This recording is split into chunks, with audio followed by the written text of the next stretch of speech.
los servicios más nuevos que hay en Buenos Aires. Le dejo entonces la palabra a Belén. Adelante, por favor. Bueno, muchas gracias, doctor, por la presentación y gracias por la invitación también a Eduardo y al doctor Domingo Casadei. Bueno, como dijeron al inicio, básicamente el tema que voy a tocar yo va a ser específicamente el rol del trasplante de células progenitoras hematopoyéticas en la enfermedad de mieloma múltiple. Bien dijo Guillermina que esta diapositiva es muy vieja y es muy útil y la seguimos usando porque realmente plantea las distintas situaciones que tenemos con respecto a la enfermedad del mieloma múltiple y al tratamiento. Yo lo que les voy a hablar básicamente de esta etapa que va a ser la primera línea, o sea, la primera línea de tratamiento, ¿sí? La inducción, la consolidación y el mantenimiento es donde más me voy a explayar, que algo mencionó Guillermina, pero vamos a ahondar un poco más en eso, porque es básicamente el lugar del trasplante más importante. Y primero no quería dejar de mencionar cuáles son los números de nuestro país, ¿no? Sabemos que en Argentina los trasplantes que se realizaron de células hematopoyéticas entre 2009 y 2020, reportados por el INCUCAI, de las distintas modalidades, tenemos que los trasplantes autólogos en el 2020 fueron de 626 en nuestro país, y si queremos compararlo con un año que no hubo pandemia, fueron 756 en el 2019, que no hubo demasiado cambio con respecto a este año tan particular que tuvimos. De todas las modalidades de trasplante, el trasplante autólogo es el más frecuente, ¿sí? Es el 65% de los trasplantes, esto pasa en nuestro país y en general en el mundo. Y la indicación más frecuente de estos trasplantes es el mieloma múltiple, que es el tema que vamos a desarrollar hoy, no así el trasplante alogénico, que la utilización de este tipo de procedimiento es mucho menos frecuente en esta enfermedad. Por eso básicamente a la charla la voy a desarrollar haciendo sobre todo hincapié en el trasplante autólogo. No voy a hablar de esto, Guillermina también mencionó algo. Estos son los criterios diagnósticos del mieloma y como ella mencionó previamente, dependiendo de la infiltración, el componente monoclonal y la afectación de los distintos órganos que pueden tener nuestros pacientes, uno diagnostica la enfermedad y lo más importante, porque en base a eso también tenemos que elegir o tener en cuenta el tratamiento, es el riesgo que tiene nuestro paciente, ¿sí? Como ella bien dijo, antes utilizábamos el ISS, que era un score que empezamos a usar hace unos años, que tiene en cuenta la albúmina, la beta-2 microglobulina, para dividir en 3 estadios, y después lo modificamos agregándole el valor del LDH y las translocaciones citogenéticas que pueden tener estos pacientes, como la deleción del 17, que es una de las más importantes, la translocación 414 y la translocación 1416, que son todas alteraciones que le agregan muy mal pronóstico al paciente, y como verán en las curvas, los estadios más avanzados son los que peor sobrevida global tienen, teniendo en cuenta este score. Entonces, básicamente, lo más importante es hablar de cuál es el paradigma del tratamiento del mieloma. Fundamentalmente, es lo primero que tenemos que hacer frente a esta enfermedad es plantearnos con nuestro paciente y definir si este paciente es o no candidato o elegible para hacer un tratamiento de trasplante en primera línea. Eso lo comentó la doctora ya, tenemos muchos scores que utilizamos desde el punto de vista clínico para evaluar si el paciente puede ser candidato a trasplante, pero coincido con lo que dijo previamente Guillermina, que en realidad uno, además de los scores, cuando tiene el paciente enfrente, claramente se da cuenta de qué paciente puede o no tolerar el procedimiento. Y esta diapositiva a mí me gusta mucho y es importante y también la usamos mucho y tiene que ver con, fíjense, la carga tumoral. Cuando nosotros hacemos la inducción con un buen esquema y después le ofrecemos al paciente el trasplante autólogo posterior a esto, lo que hacemos es reducir de una forma importante la carga tumoral de nuestro paciente. Y esto es clave para la evolución que va a tener después nuestro paciente, porque es una enfermedad libre de progresión, o sea, la primera sobrevida libre de progresión que tiene nuestro paciente, que es después de la inducción y del trasplante, creemos que, bueno, si uno tiene una sobrevida prolongada, es casi el 50% de la batalla ganada contra esta enfermedad. Bueno, y vamos a la experiencia, ¿sí? Ella mencionó un poco los esquemas de primera línea, yo les voy a mostrar un poco los trabajos, ¿sí? Como mencionamos, la lenalidomida, bortezomib y la dexametasona es un tratamiento de inducción que es muy efectivo y que se está utilizando mucho, y podríamos decir que es el standard of care en el inicio de tratamiento. Es un esquema de inducción que nos permite tener una sobrevida libre de progresión, como ven en esta curva, importante, de 65 meses, con una sobrevida global también prolongada. Pero este estudio, además de de ser una corte de muchos pacientes, que eso es importante, también incorporó pacientes de riesgo estándar y de riesgo alto, y cuando separa a los pacientes de riesgo estándar y de riesgo alto, ahí vemos que la curva se divide y ya no es tan buena la sobrevida libre de progresión, y esto deja entrever que claramente los pacientes de alto riesgo necesitan tal vez un refuerzo o un cambio en el tratamiento posterior, ya sea en la consolidación o en el mantenimiento.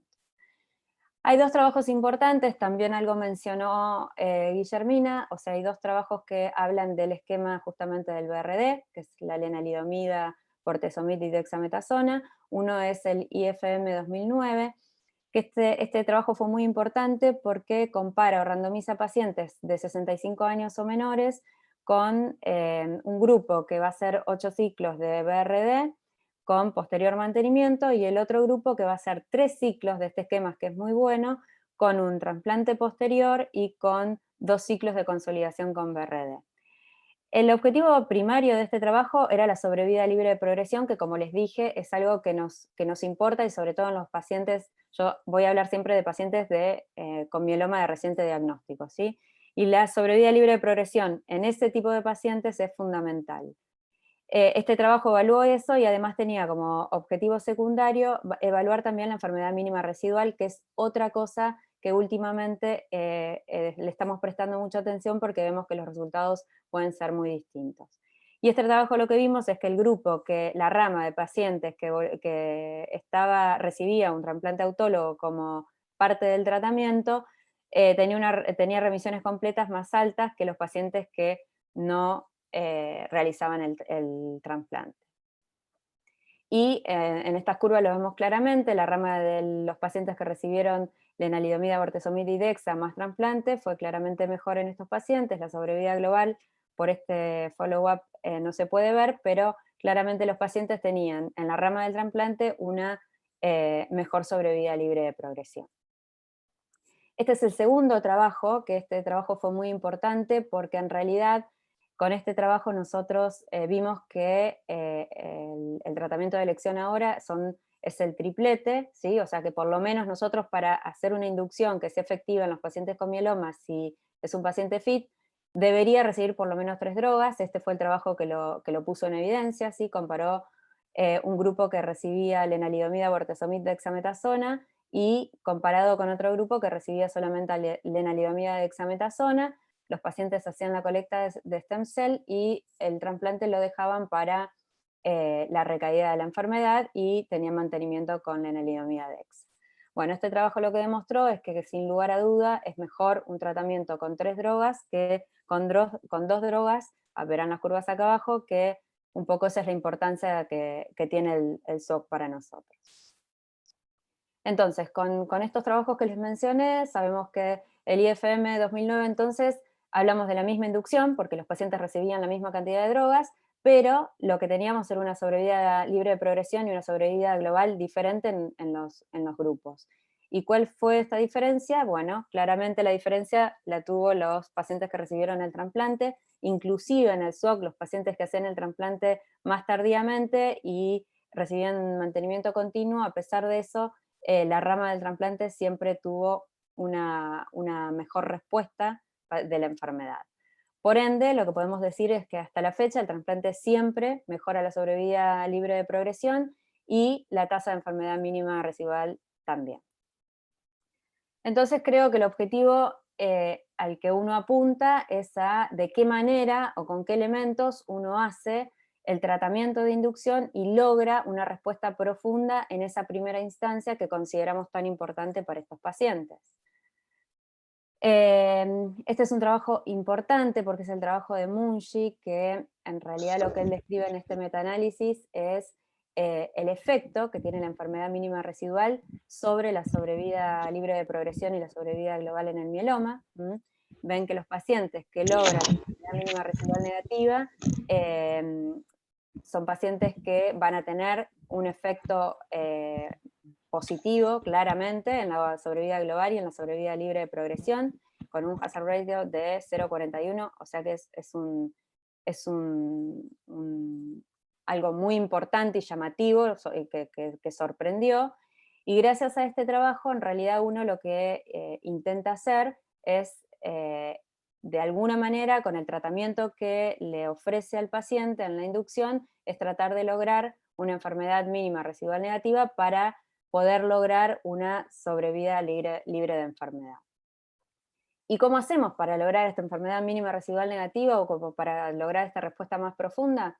Bueno, el Casiopea, que es uno de los estudios que compara, ¿sí? Son pacientes que tenemos dos ramas, una rama que recibe daratumumab, bortezomib, talidomida y dexametasona como tratamiento de inducción, es un esquema muy bueno, ya les mencionó las combinaciones posibles en la charla anterior. Comparado con BTD, que sería bortezomib, talidomida, dexametasona, ambos grupos, después de la inducción, recibieron trasplante autólogo con melfalán 200 metros, como hacemos con todos los pacientes, y hicieron una consolidación con la rama del daratumumab, con daratumumab, bortezomib, talidomida, dexametasona, con 2 ciclos más, y el mismo esquema recibió el BTD también por 2 ciclos más. La diferencia fue que en el mantenimiento el grupo del daratumumab recibió el daratumumab como monoterapia para mantenimiento, y el otro grupo, que era el del BTD, simplemente observación sin mantenimiento. Los resultados de este trabajo fueron también muy sorprendentes. La enfermedad mínima residual, que como bien mencionamos antes, lo que tenemos nosotros por lo menos disponible es la citometría, y fíjense que la diferencia entre los pacientes que recibieron daratumumab versus los que no recibieron, la enfermedad mínima residual fue del 64% para un grupo y del 44% para el otro, y incluía pacientes de alto riesgo, que en general son los pacientes que más nos preocupan, porque son los que más difícil es tener una enfermedad que responda y lograr una respuesta profunda. Y las curvas de este trabajo fueron muy buenas, o sea, la sobrevida libre de progresión y la sobrevida global claramente fue mejor en el grupo que recibió daratumumab. Pero acá hay un dato importante y hay que decirlo y hay que tenerlo en cuenta, y es que, como les dije anteriormente, el grupo de BTD hacía una inducción, la consolidación, pero no hacía mantenimiento, que está demostrado y sabemos que el mantenimiento mejora la sobrevida libre de progresión y la sobrevida global. Y si uno mira la curva cuando empieza a separarse, que es aproximadamente a los 9 meses, es en el momento que los pacientes son randomizados a observación o mantenimiento con daratumumab. O sea que si bien los resultados fueron muy buenos, no hay duda que agregar daratumumab es algo que puede profundizar la respuesta, no hay que perder de vista este detalle, que los pacientes no recibieron el mantenimiento. El segundo trabajo muy importante, y siempre en la búsqueda de tratar de lograr una respuesta lo más profunda posible para tener una enfermedad mínima residual negativa y eso haga que nuestro paciente tenga la mayor cantidad de tiempo sin enfermedad posible. Este es el Griffin, que es un trabajo que también utilizó el daratumumab, lenalidomida, bortezomib, dexametasona, que lo comparaba con el esquema que ya sabemos que es muy bueno porque lo venimos mencionando, que era el lena, bortezomib, dexametasona, ¿sí? Los dos grupos, en este caso, fueron a trasplante también. Los dos grupos hicieron consolidación con 2 ciclos más, y los dos grupos hicieron mantenimiento. La diferencia es que un grupo hizo mantenimiento con el dara y lenalidomida, y el otro grupo solamente con lenalidomida, como estamos acostumbrados nosotros a hacer. Nuevamente, la respuesta fue realmente importante. El grupo que recibía daratumumab, la respuesta mínima residual fue claramente superior en el grupo que había recibido el daratumumab. Por ende, sabemos que es un esquema, si bien a este estudio le falta un poco de tiempo para ver los resultados, claramente esto es un indicio de que estos pacientes van a andar mejor si tienen una respuesta muy profunda y la diferencia fue muy importante. Y acá sí los pacientes se habían hecho mantenimiento. Este es otro trabajo que me pareció muy importante, sobre todo si vamos porque creo que la pregunta, sobre todo de la charla que me toca a mí, es si el trasplante sigue teniendo un rol en estos pacientes con tanta oferta y tantas drogas nuevas, con distintos mecanismos de acción y muy efectivas, ¿no? Entonces la pregunta con la que tengo que concluir esta charla es si realmente el trasplante tiene o no un rol todavía con estas drogas que tenemos. Este es un metaanálisis, ¿sí? Que lo que hizo fue incluir los 4 estudios muy importantes, que eran todos estudios randomizados, prospectivos y muy bien diseñados, ¿sí? Que tenían diferentes esquemas de inducción, pero todos hacían trasplante autólogo, o sea, los pacientes que eran elegibles a trasplante, a todos les ofrecían el trasplante autólogo como tratamiento. Bueno, y claramente acá los resultados fueron que la sobrevida libre de progresión, que es muy importante, en estos pacientes todos estuvieron a favor del grupo que recibía el trasplante, ¿sí? Y también la sobrevida global estaba a favor en general del grupo que hacía el trasplante. Por ende, esto sería como una mirada más global de los distintos trabajos que utilizaron distintos regímenes de inducción y que a pesar de eso el trasplante sigue siendo una herramienta muy útil para nuestros pacientes. Y otro estudio que también me pareció importante traerlo y repasar los resultados, que si bien es nuevo, es del grupo italiano, la doctora Gai, que presenta este estudio, que es el FORTE. Voy a hacer hincapié en estos 2 últimos esquemas, que es cuando los pacientes reciben 4 ciclos de KRD, que como mencionamos antes es carfilzomib, lenalidomida, dexametasona. El carfilzomib es un inhibidor de proteasoma de segunda generación, sería como un bortezomib de segunda generación. Y estos 4 ciclos, un grupo recibía posteriormente un trasplante autólogo y el otro grupo recibía 4 ciclos más de la misma inducción y completaba, sin hacer el trasplante, completaba 4 ciclos más después para consolidación. El grupo de trasplante hacía 4 ciclos más y a ambos grupos se los randomizaba a mantenimiento con lenalidomida o mantenimiento con lenalidomida carfilzomib. Y en primera instancia, si uno mira estos gráficos y piensa en todos los pacientes en general, impresionaría que los pacientes que recibieron el esquema de KRD, que es un muy buen esquema de inducción, más trasplante, no tendría mucha diferencia con respecto a la enfermedad mínima residual con los pacientes que recibieron el KRD por 12 ciclos. Eso sería la primera impresión si uno ve estas barras.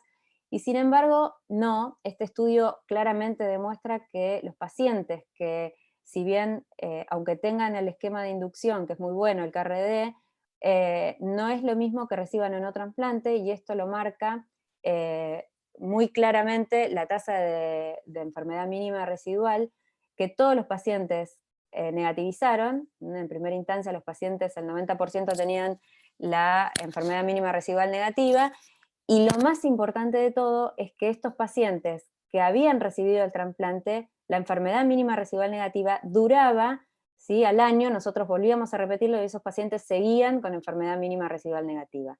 No así los pacientes que hicieron esos 12 ciclos de KRD.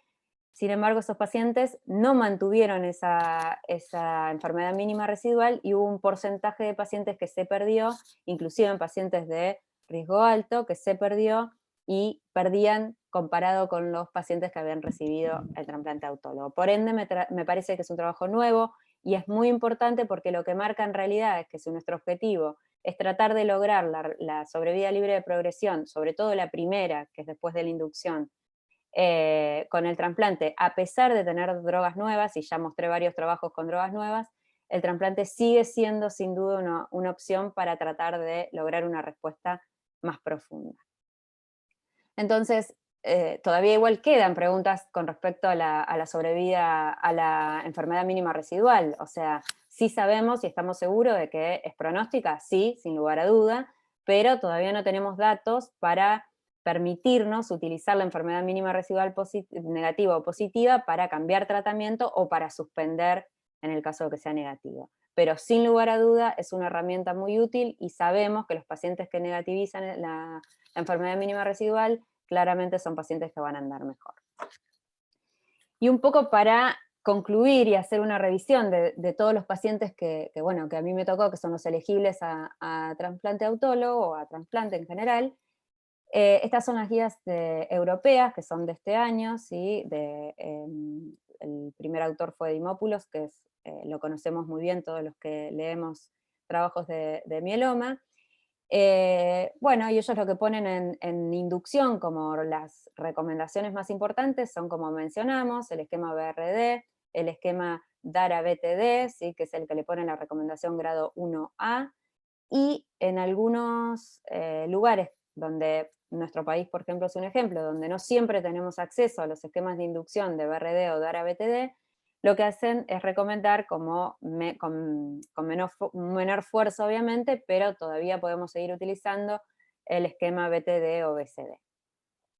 Posterior a esto, claramente no hay ninguna duda que el gold standard o el standard of care de estos pacientes es después hacer el trasplante autólogo, ¿sí? El trasplante autólogo lo hacemos con altas dosis de melphalan, como habíamos dicho desde el inicio. Sigue siendo una droga muy efectiva para esta enfermedad, a pesar de ser muy vieja ya. Y después el mantenimiento, que es otra de las cosas que ya mencionamos, que claramente los pacientes se benefician. Ahora la pregunta es, y es lo que todavía no creo que esté estandarizado y que quede muy claro, es si después del trasplante nosotros deberíamos evolucionar a una consolidación antes del mantenimiento. Eso es algo que todavía es controvertido y dependiendo del grupo y el país, si se hace o no se hace. Y para contestar un poco esta pregunta, esto es uno de los trabajos que se utilizó, ¿sí? Que es el trabajo de Cabo, que en realidad un poco la crítica de este trabajo podría ser que el esquema de inducción fue con BCD, que no es el mejor esquema de inducción, pero bueno, utilizaron el esquema de BCD como inducción, intensificaron un grupo con melphalan, bortezomib y prednisona, y el otro grupo lo randomizaron a trasplante autólogo. Luego de esto, ambos grupos, uno recibía consolidación, otro no, y todos iban a un mantenimiento con lenalidomida. Los resultados de este trabajo fueron que los pacientes que hacían 2 ciclos de consolidación con BRD, que habían recibido BMP y que después hacían consolidación con BRD por 2 ciclos, tenían mejores resultados y una mejor sobrevida libre de progresión de los pacientes que no hacían la consolidación. Pero hay que tener un dato en cuenta, que estos pacientes habían hecho ciclofosfamida en realidad en la inducción y no habían recibido los otros esquemas que veníamos mencionando. Ese sería el primer punto, y el segundo, que este estudio también evaluó los pacientes que recibían no solamente un trasplante, sino que 2, como consolidación también, y los resultados fueron que el segundo trasplante como consolidación prolongó la sobrevida libre de progresión, pero fundamentalmente lo más importante fue que esa respuesta fue muy llamativa en los pacientes que tenían un citogenético de alto riesgo, que son en realidad los pacientes que más nos preocupan. Estas son las curvas de Cabo y estas son las curvas de realizar un doble trasplante autólogo o un solo trasplante. Claramente beneficia a la rama de los 2 trasplantes. Entonces, en realidad, uno lo que podría modificar o pensar o intervenir en cuanto a los pacientes que después de haber recibido el trasplante autólogo con el melphalan a 200 miligramos metro, uno podría plantear en qué tipo de pacientes uno debería ofrecer una consolidación. Bueno, el tipo de paciente que uno debería tal vez ofrecerle otro esquema de tratamiento antes de progresar al mantenimiento serían en los pacientes que recibieron BCD de inducción y no recibieron BRD, son pacientes que se beneficiarían de hacer 2 ciclos de BRD como consolidación y después progresar al mantenimiento. Y otra de las cosas que podemos ofrecer también para profundizar la respuesta es en los pacientes que también recibieron BCD en la inducción o que sabemos que tienen citogenético de alto riesgo, claramente el tándem autólogo-autólogo es algo que los va a beneficiar, y posterior obviamente hacer el mantenimiento con lenalidomida. Entonces, ¿qué podemos concluir? Que los tratamientos de inducción utilizados con anticuerpos monoclonales parecería ser un enfoque prometedor para profundizar esa respuesta y ese intento de lograr esa enfermedad mínima residual negativa, que es muy importante para nuestros pacientes, sobre todo en la inducción. No hay ninguna duda, y creo que mostré varios trabajos que coinciden, que el trasplante aumenta las tasas de enfermedad mínima residual, por ende la indicación sigue siendo clara. Y lo más importante también es que creo que el objetivo de todos los tratamientos es tratar de optimizar o de maximizar el beneficio que uno tiene en la inducción, o sea, en la primera línea de tratamiento, que uno logra la sobrevida libre de progresión, es clave para que el beneficio que pueda tener nuestro paciente a largo plazo. Entonces la pregunta es realmente si el trasplante de células progenitoras hematopoyéticas tiene un rol a pesar de los nuevos regímenes de inducción y las nuevas drogas con las que contamos ahora, y la respuesta es que claramente sí tiene un rol, y hasta ahora nadie ha demostrado que sea diferente con otros esquemas.